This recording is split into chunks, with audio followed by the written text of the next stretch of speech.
सूत्रधार पर सुनते हैं वेद व्यास की महाभारत।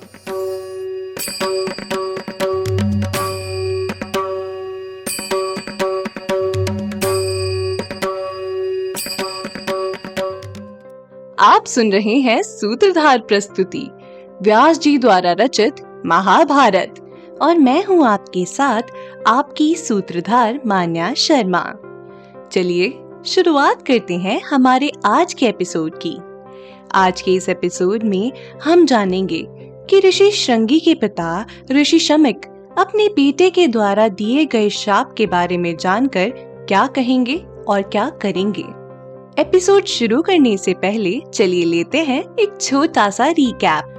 पिछले एपिसोड में हमने जाना कि कैसे राजा परीक्षित शिकार पर गए, जहां एक हिंसक हिरण उनके बाण से घायल होकर जंगल में भाग गया, जिसे ढूंढते ढूंढते राजा परीक्षित भी जंगल में प्रवेश कर गए।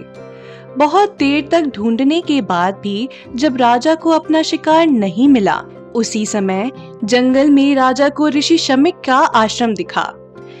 वहां ऋषि शमिक ने मौन व्रत धारण किया हुआ था। काफी बार अपने शिकार के बारे में पूछने के बाद भी जब राजा परीक्षित को उत्तर नहीं मिला, तो भूख प्यास से परेशान राजा ने तीर की नोक से एक मरे हुए सांप को ऋषि के कंधे पर रख दिया और वापस अपनी राजधानी हस्तिनापुर को लौट गए। इसी बीच ऋषि शमिक के पुत्र ऋषि श्रृंगी अपने एक मित्र से मिले, जिसका नाम ऋषि कृश था। ऋषि कृश ने ऋषि श्रृंगी को उनके पिता के साथ हुई घटना के बारे में बताया, जिसे सुनकर ऋषि श्रृंगी क्रोध से भर गए और उन्होंने राजा परीक्षित को शाप दिया कि आज से 7 दिन बाद नागराज तक्षक उन्हें डस लेगा। पिता के पास पहुंचकर जब ऋषि श्रृंगी ने उन्हें अपने द्वारा दिए गए शाप के बारे में बताया, तो ऋषि शमिक ने अपने पुत्र से कहा, वत्स, तुमने राजा परीक्षित को शाप देकर अच्छा कार्य नहीं किया है। यह हम तपस्वियों का धर्म नहीं है। हम राजा परीक्षित के राज्य में निवास करते हैं। हम जैसे साधु ऋषियों को तो उन्हें क्षमा करना चाहिए है। बेटा, हम राजा के बिना सुखपूर्वक जीवन निर्वाह नहीं कर सकते हैं। उनके द्वारा दी गई सुरक्षा के कारण ही हम धर्म का पालन कर पाते हैं। राजा परीक्षित तो विशेष रूप से अपने पितामह युधिष्ठिर आदि के समान हमारी रक्षा करते हैं। हर एक राजा को उन्हीं की तरह अपनी प्रजा की रक्षा करनी चाहिए है। वे आज भूख और प्यास से व्याकुल थे और मेरे मौन व्रत के बारे में भी नहीं जानते थे। तुमने बिना सोचे विचारे, बिना बात को जाने उन्हें शाप देकर अच्छा नहीं किया पुत्र। श्रृंगी ने कहा, पिताजी, अब ये बात चाहे सही हो या गलत हो, अच्छी हो या बुरी हो, लेकिन ये बात अब टल नहीं सकती है। मैं हमेशा सच बोलता हूँ और इसीलिए मेरा शाप विफल नहीं होगा। मैं मेरा शाप वापस नहीं ले सकता हूँ। ऋषि शमिक ने कहा, पुत्र, तुम तो अभी बालक ही हो। तुमने सदा तपस्या के द्वारा अपने को दिव्य शक्ति से संपन्न किया है। ऐसे प्रभावशाली तेजस्वी पुरुष का क्रोध भी कुछ बढ़ जाता है। फिर तुम जैसे बालक को क्रोध हो, इसमें क्या ही किया जा सकता है। किंतु यह क्रोध धर्म का नाश करता है। इसीलिए पुत्र, तुम्हारे बचपन और दुस्साहसपूर्ण कार्य को देखकर मैं तुम्हें कुछ समय तक उपदेश देने की आवश्यकता समझता हूँ। तुम मन और इंद्रियों को काबू करने के लिए जंगली कंद, मूल, फल का आहार करते हुए इस क्रोध को मिटाकर उत्तम आचरण का पालन करो।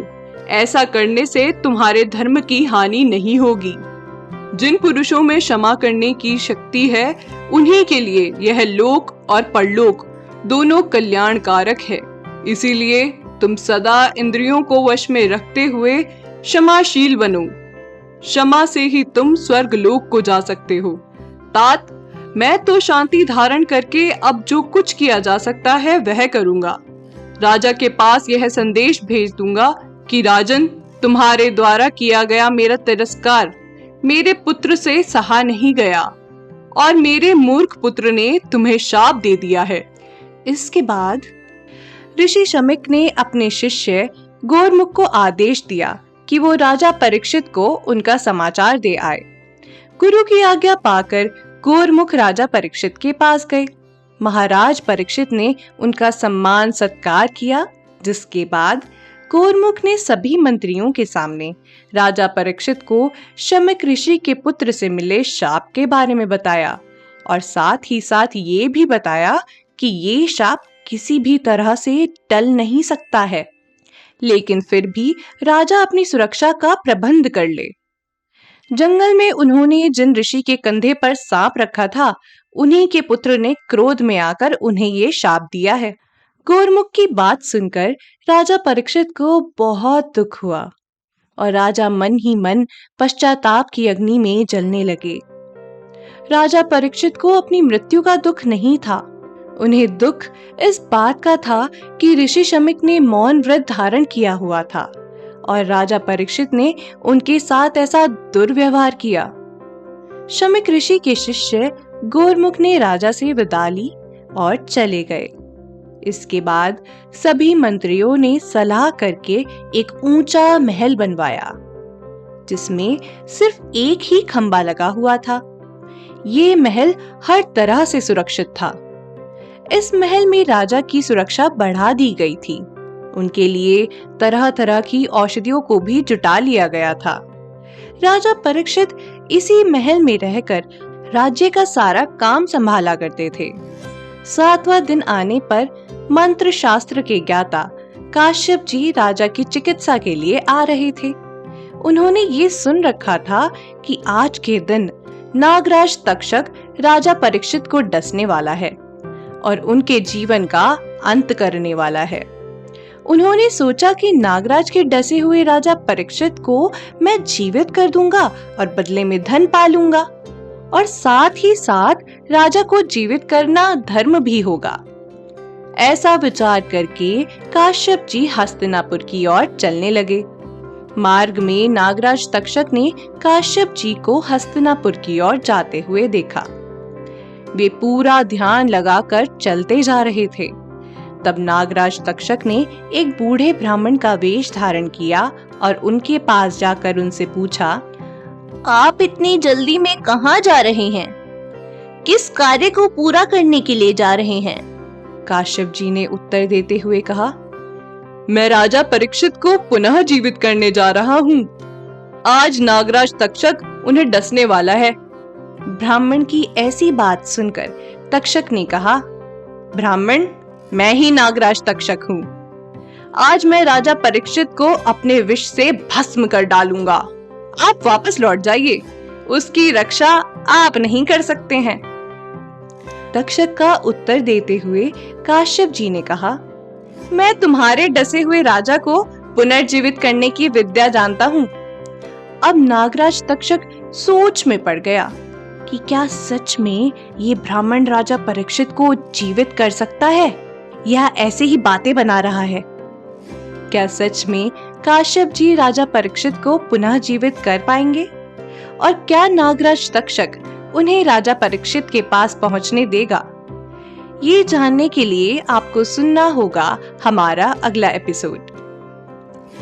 अगर आप ऐसी ही अनोखी कहानियों को सुंदर चित्रण के साथ अपने मोबाइल फोन पर देखना और सुनना चाहते हैं, तो हमारी सूत्रधार ऐप को आज ही डाउनलोड कीजिए और घर बैठे इन कथाओं का आनंद लीजिए।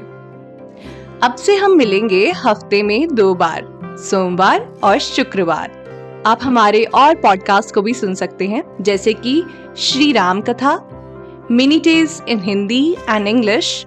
तो चलिए मिलते हैं आपसे अगले एपिसोड में। तब तक के लिए आप हमारी सूत्रधार ऐप का आनंद लीजिए और हमारी वेदों से जुड़ी कहानियों को देखते और सुनते रहिए।